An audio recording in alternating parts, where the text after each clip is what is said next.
अखंड मंडलाकारं व्याप्तं येन चराचरं तत्पदं दर्शितं येन तस्मै श्री गुरुवे नमः। अज्ञानतिमिरान्धस्य ज्ञानाञ्जनशलाकया चक्षुरुन्मीलितं येन तस्मै श्री गुरुवे नमः। पांडुलिपि संरक्षण प्रदर्शनी व्याख्यान के इस महनीय आयोजन में हमारे अकादमी की अध्यक्षा डॉक्टर कोचर जी, हमारे मुख्य अतिथि भाई राजेंद्र शर्मा जी, आज का विशिष्ट व्याख्यान जिससे हम लाभान्वित होंगे, दिल्ली से पधारे भाई कीर्तिकांत जी शर्मा साहब, हमारे गुरुतुल्य महामंडलेश्वर जी, साहू साहब, स्वामी जी,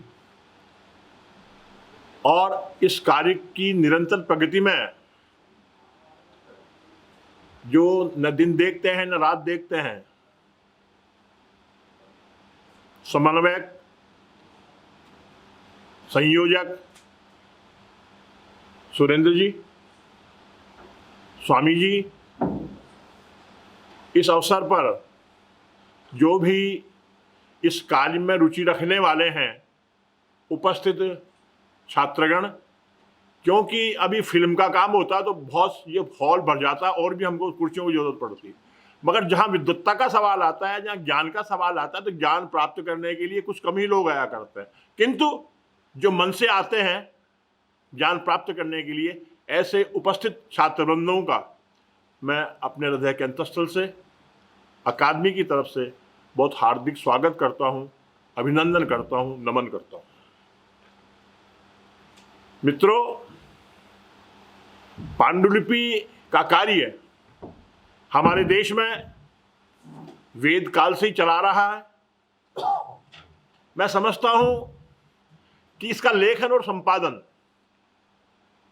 महाभारत के समय श्री गणेश जी द्वारा लेखन कार्य हुआ और वेद व्यास जी द्वारा इसका संपादन कार्य किया गया। परसों भी मैंने विश्वविद्यालय में कहा था कि निश्चित रूप से उत्तरोत्तर जितनी वृद्धि होती है ज्ञान की, जब पराकाष्ठा पहुंच जाती है, तो निश्चित रूप से किसी भी द्रव्य हो, पदार्थ हो, ज्ञान हो, वो नीचे नीचे जो है उतरता रहता है। किसी समय में हमारे संवाद जो परंपरा थी, हमारी ऋषि मुनि उस संवाद परंपरा के माध्यम से, चाहे वो वेद हो, ऋचाएं हो, दर्शन हो, पुराण हो, वो उनका सब कंठस्थीकरण होता था, किंतु जैसे जैसे स्मरण शक्ति का और संवाद का क्रम कम हुआ, तो हमने पदार्थ को याद रखने के लिए उसका लेखन कार्य प्रारंभ कर दिया। समयानुकूल कभी लेखन दीवार पर लिखा गया, कभी लेखन पट्टी पर लिखा गया, कभी लेखन भोजपत्र पर लिखा गया, कभी ताड़पत्र पर लिखा गया, कहीं ताम्रपत्र पर लिखा गया। जैसी जैसी जो स्थिति बनी, वैसे वैसे पांडुलिपि कार्य होता गया। मैंने कहा था कि हमारे आयुर्वेद में पांडु को एनीमिक डिजीज कहा है। बॉडी में जब रक्त की कमी आ जाती है, कमजोरी आ जाती है, तो उसका ट्रीटमेंट जो है मेडिसिन से होता है। तो उसी प्रकार जब ज्ञान संपदा में कमी आने लगी, तो हमने हमारे शास्त्रों को संरक्षण करने के लिए, हमारी ज्ञान परंपरा को संरक्षित करने के लिए लेखन कार्य प्रारंभ किया।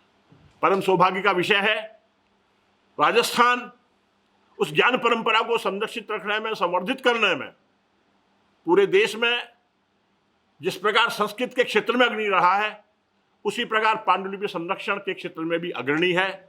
मैं स्मरण करना चाहता हूं आज उन ऋषि मुनि को, जिन विजय सूरी जी को, जिन्होंने प्रथम संस्कृत आयोग के गठन के बाद में तत्कालीन मुख्यमंत्री मोहनलाल जी सुखाड़िया को निवेदन किया और प्राच्य विद्या प्रतिष्ठान 1958 में स्थापित हुआ।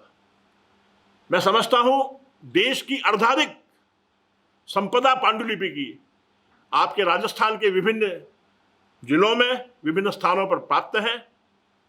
और बड़ा सौभाग्य का विषय यह है कि अकादमी ने जब से इस कार्य का बीड़ा उठाया है, हमने हमारे 60,000 पृष्ठों को पांडुलिपि 1 लाख पांडुलिपियां हमारे पास संरक्षित हुई हैं।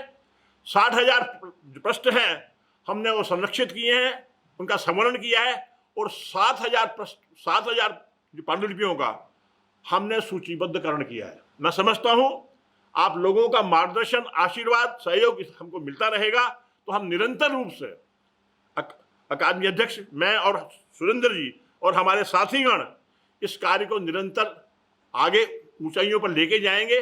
और पांडुलिपि कार्य जो बहुत समय से एक तरह से खाली कार्यालय और इनके 100 संस्थाओं में भी दिख रहा था, इसको हम निरंतर रूप से सजग करेंगे। कारण क्या है कि एक रोजगार का भी एक माध्यम है।